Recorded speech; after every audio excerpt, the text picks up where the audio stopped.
Hello po, good morning po. Magpapa-Gcash po ako. Iho, magkano? 200. Okay. 200 lang. Magkano? Bali 210 lahat, iho. 210. Oo, iho. May 10 pesos na charge. Ano po? Oo, 10 lang ang charge. Salamat. Anong number? Number ito. 0909. 0909. Apat lang yung number mo. Wait lang, saglit. Ayan, nasend ko na. Yan, pumasok na po. Salamat. Salamat din, iho. Ay, magbabayad po pala ako ng utang sa Puti iyo. naman. Babayaran mo na. Oo. Magkano utang ko? 200. 200. Sige, 200. Pasend. Ano number? 0099. Ito yung Gcash mo. Oo, iho. Ba, iho, nagwapo ka pag bumabayad ka eh. Yan po, nasend ko na. Oo, dito na. Bayad ko na yan sa utang ko. Ay, nako, tanga ka talaga. Dapat diniretso mo na lang.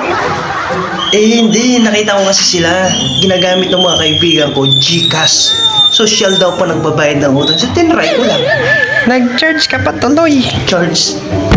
10 pesos. Oo nga, no, nag-charge pa ako. Dapat Di ba pwede mo naman sa akin ibigay yung 200 para di ka nag-charge ng 10?